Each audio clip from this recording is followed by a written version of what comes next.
Mon cher Elton, on va parler de l'équipe qui va affronter le Stade de Reims en finale. C'est le Paris Saint-Germain, champion de France. On le sait depuis quelques temps, mais ils ont bien fait ça ce week-end. Et on va parler d'Ousmane Dembélé, qui a été élu meilleur buteur de cette saison de Ligue 1, à égalité avec Mason Greenwood. Mais on le rappelle, puisque Mason Greenwood a marqué plus de pénaltys que Ousmane Dembélé, c'est le Français qui a été élu meilleur buteur. 21 buts en Ligue 1. Ma question, est-ce que Dembélé numéro 9, c'est désormais pérenne? Est-ce qu'il faut construire autour de ça pour le Paris Saint-Germain? Ou c'était, pas un épiphénomène, mais c'était un ajustement majeur de Luis Enrique cette saison qui n'a pas vocation à durer pour le futur? Pour moi, c'est devenu une solution durable parce que Ousmane Dembélé l'a mérité.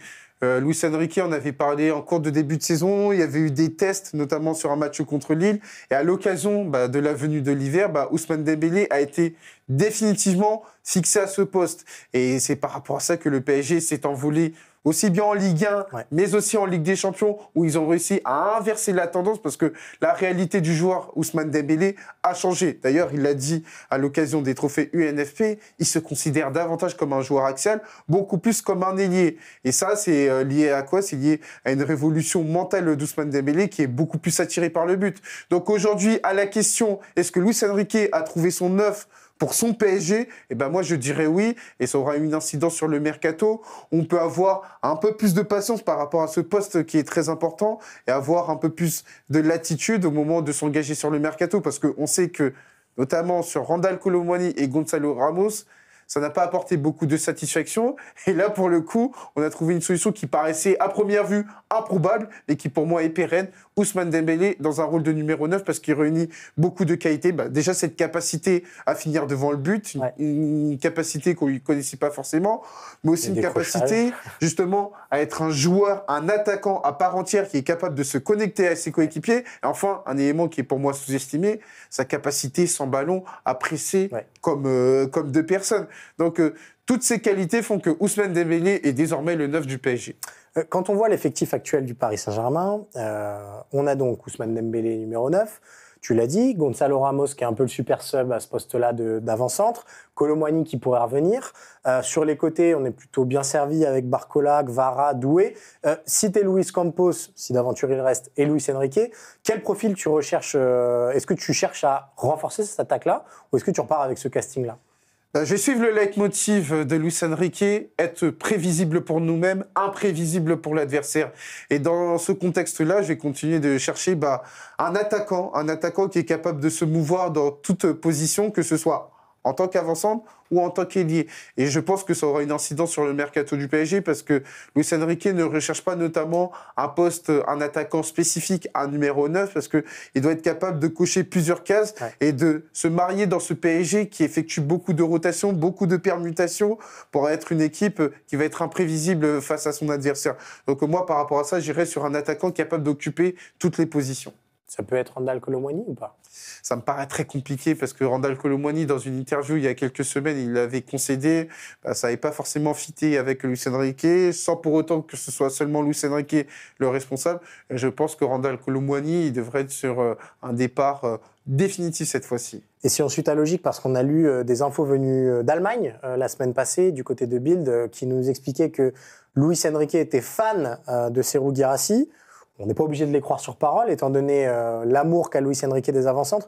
On n'est pas du tout sur ce type de profil-là. On a plutôt besoin d'un attaquant mobile qui peut jouer à plusieurs postes. Oui, encore que Serhou Guirassy, il a fait beaucoup de progrès, notamment dans cette capacité à donner la dernière passe. Mais c'est vrai que Serhou Guirassy, il est épanoui en Allemagne, au Borussia Dortmund, où il y a quand même eu une remontée extraordinaire dans les dernières semaines de compétition, ce qui leur permet d'arriver en Ligue des Champions. Et deux, encore une fois, par rapport à cette idée d'occuper plusieurs positionnements, je ne suis pas sûr que ce soit ce que veut Serhou Guirassy. Qu'est-ce que le Barça doit faire pour rester aussi fou devant, aussi fort?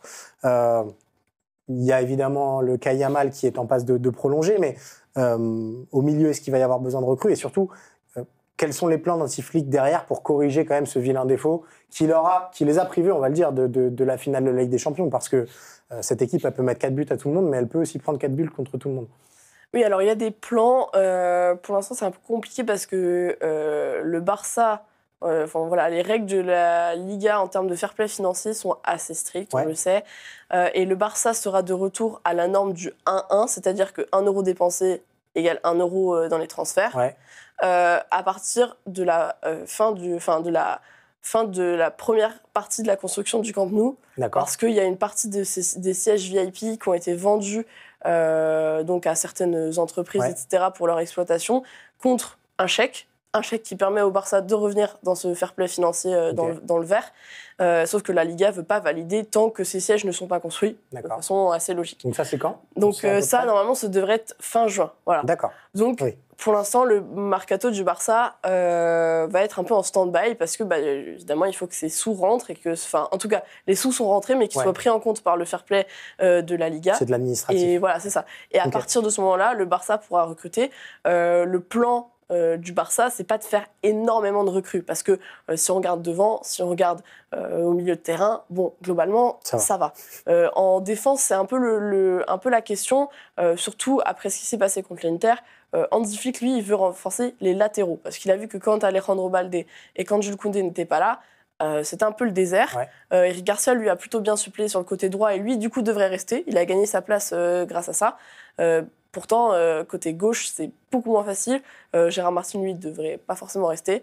Et il y a une envie de recruter un latéral gauche, mais aussi de recruter un ailier gauche, parce que Dani Olmo était un peu recruté dans ce but-là. Et en fait, au fil de la saison, Hansi Flick s'est rendu compte qu'il était bien meilleur en tant que numéro 10 et pas forcément à gauche. Donc, il ne complète pas forcément ce poste-là de Rafinha. Et donc, voilà, il y a aussi la volonté de trouver un remplaçant à Rafinha. Et désormais se pose la grande question de est-ce que le Barça recrute un gardien ? Le plan, c'était si Szczęsny ne prolonge pas, il y a une recrue de gardien. D'accord. On n'a pas encore la réponse de Szczęsny. Vu ce qu'il a dit, lui, de son côté personnel, on sent que c'est pas vraiment lui qui décide et qu'il veut voir d'abord avec sa famille parce que bon, voilà, il est en fin de carrière et que ça compte quand même. À la base, il était en retraite quand même avant cette saison. Donc voilà. Et se pose, en tout cas, c'est ce qu'on a l'impression, la question de Ter Stegen numéro 1 ou pas. D'accord. Parce que Ter Stegen, voilà, il est capitaine du Barça cette saison. Il n'a quasiment pas été là à cause de sa blessure au tendon rotulien. Mais le match qu'il fait hier contre Villarreal, c'est 3 tirs cadrés, 3 buts. Ouais, donc voilà, est-ce qu'il va revenir à son meilleur niveau ? Est-ce que le Barça va avoir les finances aussi de recruter un gardien ? Alors j'allais te demander, parce que c'est vrai que l'été dernier, il y avait déjà eu, voilà, ça fait plusieurs étés quand même que le Barça est en difficulté financière. L'été dernier, il y avait eu un effort important consenti pour Dani Olmo. De ce que tu me dis déjà, il y aura peu de joueurs offensifs, ou en tout cas de joueurs offensifs d'envergure, donc ça devrait limiter les dépenses. Malgré tout, un très bon latéral aujourd'hui, ça coûte cher. Un très bon gardien, ça peut aussi coûter très cher. Peut-être un défenseur central. On sait déjà quelle est l'enveloppe dont disposera Hansi Flick ou pas du tout? Alors non, pour l'instant, on n'a pas l'enveloppe. On sait que Deco et Hansi Flick travaillent sur le mercato déjà depuis plusieurs semaines. Parmi les pistes qui sont évoquées, il y a quand même des joueurs qui sont prêtés ou qui sont avec des clauses de rachat dans différents clubs. Donc potentiellement, ces joueurs-là pourraient venir. Je pense notamment à Alex Vaillé, qui a été prêté à Levante, après au Celtic, et aujourd'hui il est à Com, si je suis bonne dans mes calculs. Lui, par exemple, c'est un latéral, il pourrait potentiellement revenir pour jouer justement ce rôle de suppléant. Okay. Donc, du coup, ce seraient des joueurs qui reviennent et à un moindre coût, parce que évidemment, les clauses ne sont pas très élevées. Donc voilà, il y a cette option-là. Pour le gardien, le problème, c'est qu'a priori, ça devait être recruté en externe, même si il y a de très bons gardiens qui sont formés à la Masia. Il y en a notamment 2 qui sont dans la dynamique de l'équipe première actuellement, que Hansi Flick n'a pas forcément testé. Mais là, la volonté, ce serait plutôt de recruter un gardien qui a déjà fait ses preuves. Et on pense notamment à Joan Garcia, qui est le gardien de l'Espagnol, donc le club rival, mais qui a fait une excellente saison. Mais le Barça n'est évidemment pas le seul club sur sa piste. Mon cher Philippe, il y a un dernier événement cette semaine, 100% anglais, mais qui est une finale de Coupe d'Europe. C'est cette finale, on va le dire franchement inattendue, de Ligue Europa, entre Manchester United et Tottenham. Pour ceux qui n'ont pas suivi, Manchester United est 16e de Première Ligue, Tottenham est 17e de Première Ligue. C'est deux saisons, on peut le dire, cataclysmiques des deux côtés. Qui, du côté de Manchester United, l'arrivée de Ruben Amorim a relancé des choses, mais pas spécialement comptablement. Du côté de Tottenham, Postecoglou a été annoncé sur le départ à peu près 50 fois dans la saison. Cette affiche-là, qu'est-ce qu'on en pense déjà en Angleterre? Est-ce qu'on est surpris? Et est-ce que ça dit quelque chose quand même peut-être de la domination anglaise au niveau européen? Parce que ces deux équipes-là sont gravement malades et normalement n'auraient pas pu accéder à cette finale de Ligue Europa. C'est exact. Et tu regardes un petit peu Manchester United, c'est 18 défaites en Première Ligue cette saison, Tottenham 21. Et leur total de points actuel, et c'était un total de points qui, il n'y a encore pas si longtemps que ça, était considéré comme étant garanti de relégation, moins de 40 points. C'est hallucinant. Alors, en Europe, ils ont eu un parcours beaucoup plus satisfaisant. Manchester United est invaincu en Europe. Ils sont quand même passés... ils sont passés tout près de la correctionnelle contre Lyon, ne n'oublions pas. Hein, c'est un match qui s'est quand même déroulé, ce match hallucinant, ce 5-4, dans lequel Lyon aurait pu faire un gros coup. Ils se sont débarrassés d'Athletic Bilbao, ils se sont débarrassés de la Real Sociedad, donc ils ont fait un bon parcours, tandis que Tottenham, eux, c'est surtout la victoire contre l'élimination de l'Eintracht Francfort qui a fait leur saison. Et donc, je pense que dans la tête des joueurs, assez rapidement, cette Europa League, quand tu vois un petit peu quelles étaient les équipes impliquées dedans, la façon dont le tirage au sort avait été fait, le fait que les autres grands favoris avaient déjà été éliminés, ils se sont dit on peut y aller. Et du coup, bon, c'est vrai que le vainqueur sera en Ligue des Champions l'année prochaine. Donc c'est un match qui a une importance qui va bien au-delà du titre lui-même, parce que c'est également financièrement, c'est colossal. Et pour en particulier, je pense à Manchester United, qui est un club qui a de grosses difficultés financières, et ça ferait un monde de différence. Au passage, Monsieur Radcliffe, le grand sauveur de Manchester United, n'était pas là pour voir son équipe ce week-end. Bon, enfin bref, ça c'est une autre paire de manches. Mais je dirais qu'en Angleterre, on voit ça. Il avait perdu quelques millions l'année passée, si je ne dis pas de bêtises. C'est exact. Il a eu lui aussi quelques petits problèmes. Donc, dont nous sommes absolument désolés pour lui. Mais c'est vrai que c'est pas franchement une finale qui déchaîne les passions en Angleterre, c'est le moins qu'on puisse dire. De toute façon, il y en a que pour Palace, hein, en ce lundi.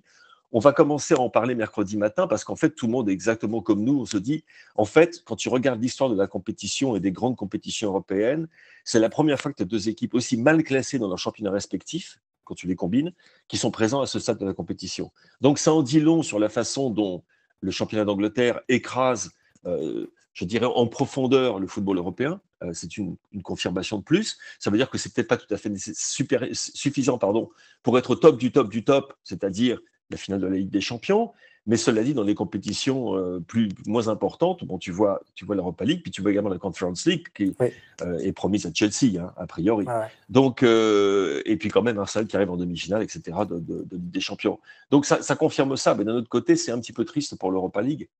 Et je pense pas que très honnêtement, je pense pas que ça sera un match que les puristes vont annuler, je sais pas, un bon dîner à cause de ça. Je pense qu'ils vont enregistrer et regarder plus tard.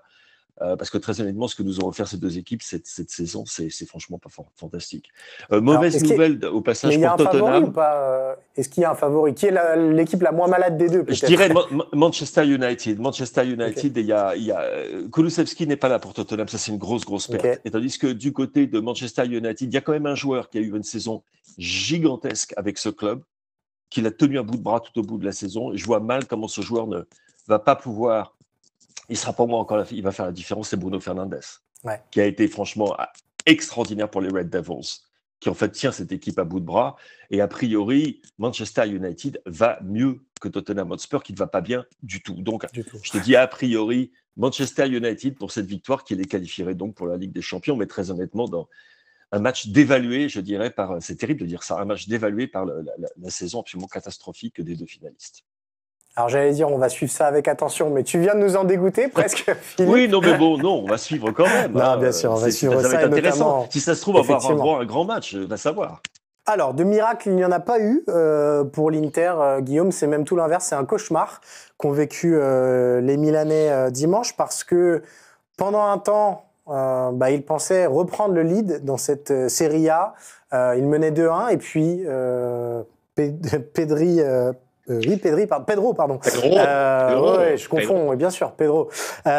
Pedro a marqué ce penalty dans le temps additionnel. Puis Arnautovic a raté une occasion qu'il était impossible de rater. Il y a eu aussi un penalty annulé par le VAR, on va en reparler. J'aimerais avoir un peu ton sentiment parce que j'aimerais bien savoir ce qui se dit en Italie ce matin. Je lisais la Gazzetta tout à l'heure avec Fabio Capello qui disait quand même, grosso modo, l'Inter a tout gâché. Et je comprends pas qu'une équipe aussi expérimentée ait pu tout gâcher comme ça. C'est le sentiment qui prédomine ce lundi en Italie?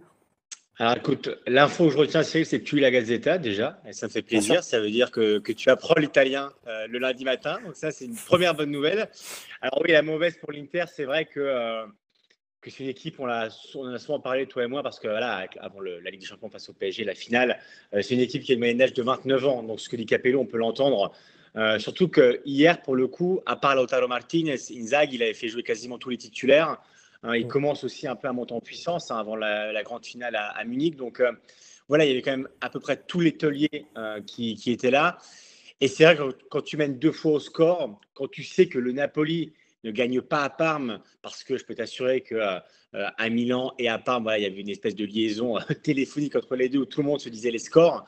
Et l'Inter savait que Naples ne gagnait pas. Et c'est vrai que et au 1-0 et au 2-1, on s'est dit bon, cette fois, l'Inter va vraiment le faire. Ils vont repasser devant à une journée de la fin. Et c'est vrai qu'il y a cette deuxième mi-temps un peu surprenante où vraiment ils ralentissent. Il y avait un manque d'idées, un manque d'intensité. C'est pas la première fois de cette saison où ils mènent au score et ils se font prendre. Le premier match de la saison, c'était Genoa-Inter. Ça avait fini 2-2 avec une main de Bissek. Là, hier, ça finit 2-2 avec une autre main de Bissek. Il y a des points communs. C'est vrai qu'il y a un manque de tension parfois quand l'Inter mène au score. Et hier, voilà, c'est vrai que en deuxième mi-temps, sur le 1-0 et le 2-1, on a vu l'Inter un peu ralentir, un peu piocher, un peu manquer de qualité, d'ingrédients pour emmener cette victoire qui a été capitale pour le Scudetto. Donc, c'est une énorme déception. Et on va en parler. Voilà, il y a eu ce fameux silence au stamp. Après, il n'y a pas les composantes de l'Inter n'ont pas voulu parler à la presse. Alors pourquoi? Qu'est-ce qui s'est passé? C'est une histoire de le VAR qui a annulé le penalty, c'est ça? Alors en fait, il s'est passé que en fin de match, du coup sur le 2-1, il y a eu cette main de Bissek où en fait il a un peu la main dans le dos, il la bouge un peu. Donc il y a eu une polémique, on va dire. Inzaghi était fou furieux. Alors il y a eu beaucoup de nervosité hier. Simone Inzaghi était expulsé, Marco Barone, notre radio, était expulsé. À Parme, Conte a été expulsé avec Naples. Enfin bref, c'est passé dans tous les sens. Parce qu'il y avait beaucoup de temps. Hier, c'était le multiplex, Cyril. Et le multiplex, vraiment, c'est génial. Voilà, parenthèse refermée, mais il y avait énormément de temps. Et du coup, voilà, il y a eu ce penalty un peu polémique. L'Inter n'était pas contente. Inzaghi n'était pas content. Il s'est fait exclure. Et après le match, en Italie, le silence au stade passé lisse depuis la nuit des temps. C'est-à-dire que en fait, tu te tais littéralement face à la presse. Donc, aucune composante ne parle, ni entraîneur, ni président, ni joueur. Ils l'ont décrété. Alors, ça faisait très longtemps, vraiment, que je n'avais pas vu un silence au stade en Italie. Et voilà, c'est en fait de la colère. Ce qu'a laissé filtrer Club hier soir, en tout cas nous journalistes, c'est de la colère envers l'arbitrage en général, pas seulement hier, et le penalty, mais avec les dernières journées, notamment une touche à Bologne jouée un peu plus en avant et ça avait porté au but d'Orsolini à la dernière seconde. Il y a eu pas mal de polémiques ces derniers temps à l'Inter, un penalty non sifflé contre la Roma sur Jan Bissek d'ailleurs. Donc voilà, on va dire que c'est un cumulé qui a fait qu'hier, avec ce nouveau penalty sifflé contre l'Inter, il y a eu la colère de l'Inter et la volonté de ne pas parler à la presse. Et ça traduit aussi, Cyril, une certaine nervosité, le fait que probablement hier, l'Inter a perdu le Scudetto parce que dernière journée, on le rappelle, il y a 1 point d'écart. L'Inter va à Côme, Naples reçoit Cagliari qui s'est sauvé hier en battant Venise, Côme qui est un super 10e de Serie A, donc deux clubs qui n'ont plus rien à jouer, mais c'est vrai que même si Naples, honnêtement, c'est pas foufou, ça patine, c'était triste hier à Parme, mais normalement, il devrait y arriver lors de la dernière journée.